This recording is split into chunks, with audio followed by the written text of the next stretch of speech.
Hey, my name is Tom and welcome back to Low Carbon Lifestyle.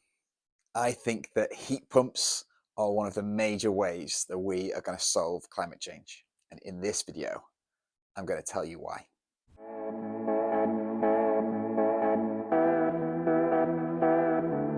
My name is Tom and this is a little series about a low carbon lifestyle. Okay, so here is the challenge. Around the world, every year, we emit around 35 billion tons of CO2.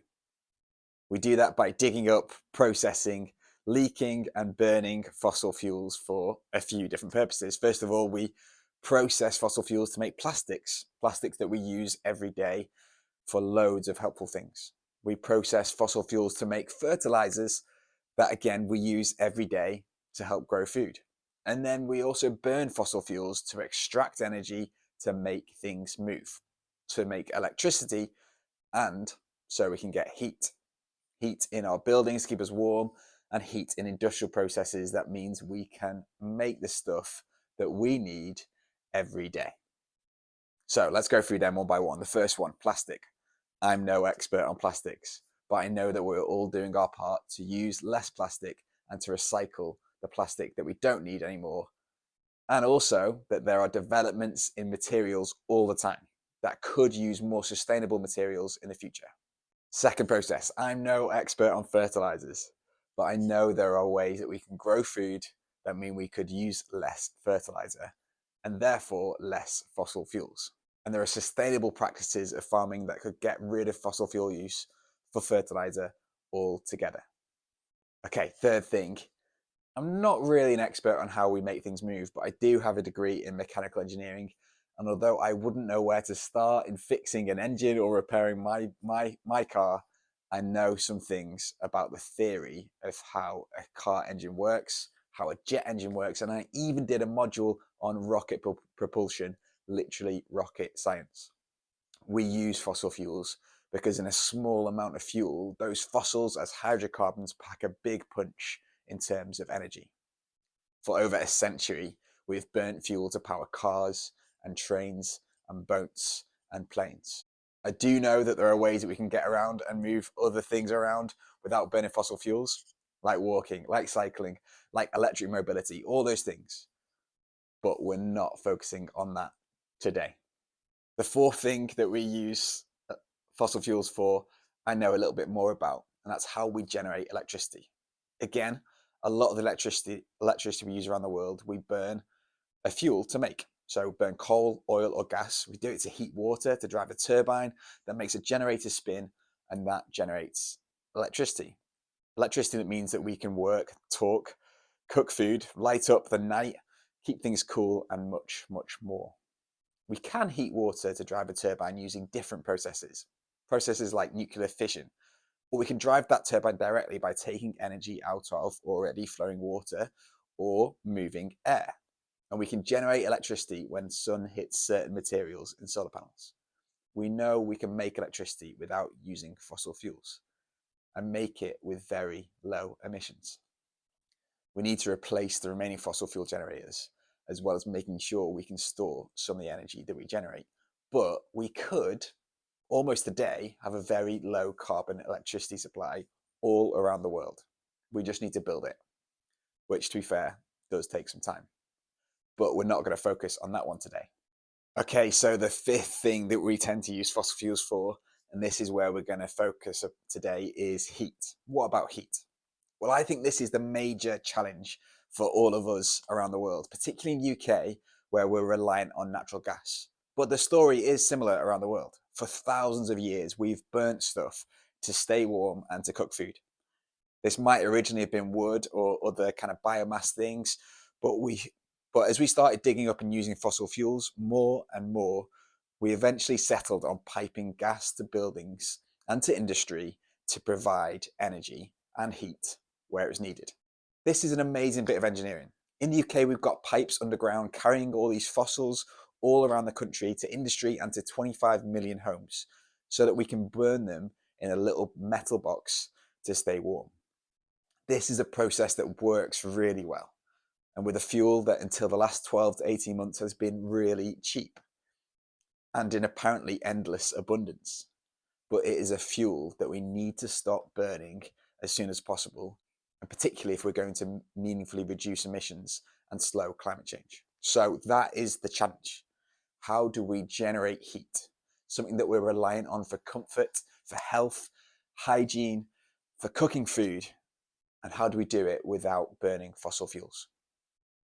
When it comes to climate change, this is the major challenge in the UK and for much of the rest of the world. Removing the emissions we produce when we need heat. I looked at this in 2 videos I did last year, where I looked at the two potential solutions in the UK.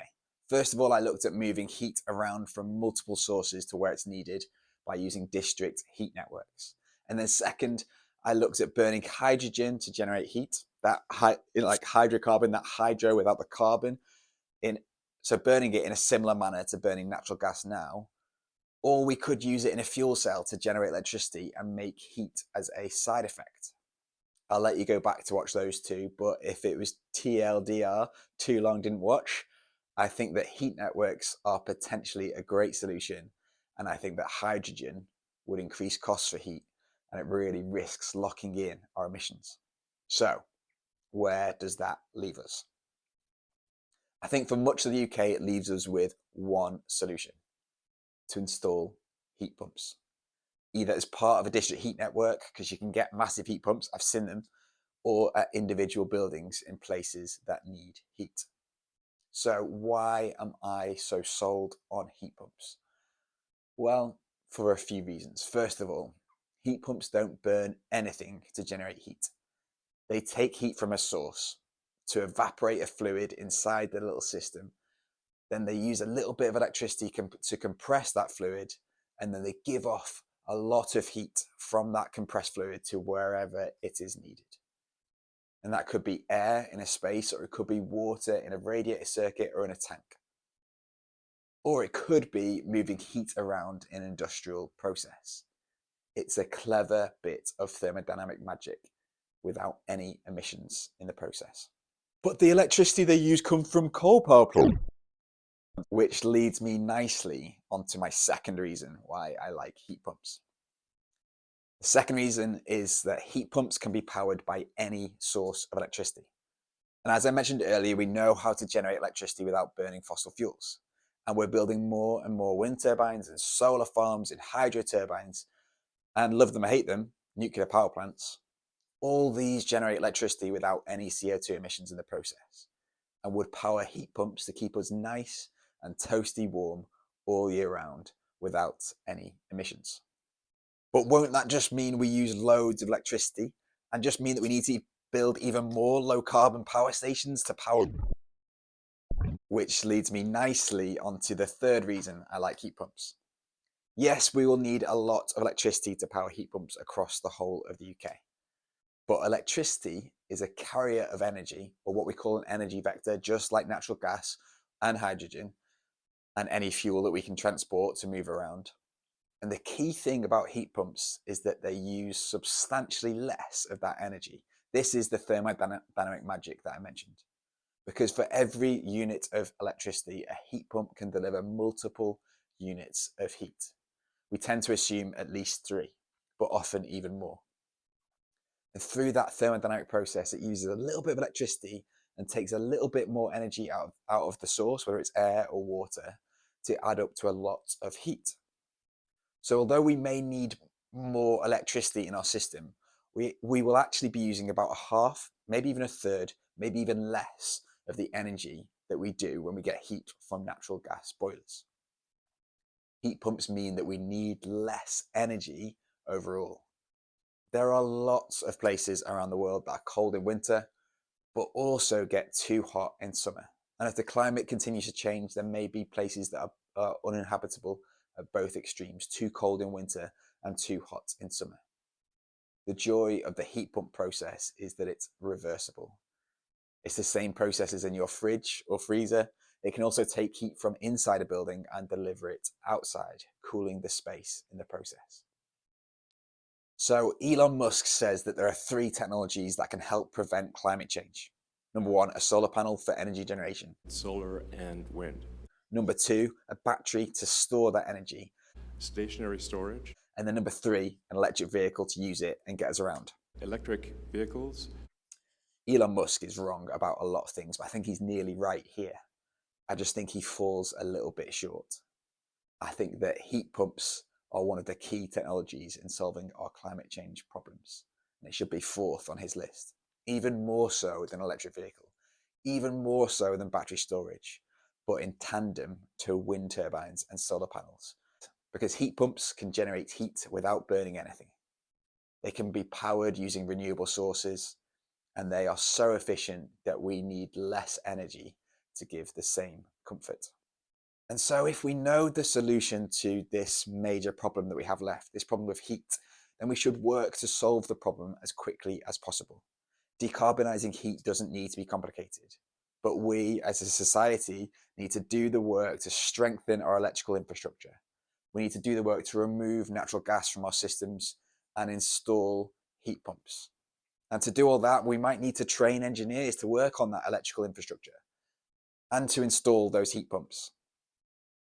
Heat pumps everywhere from homes to university campuses to industrial processes.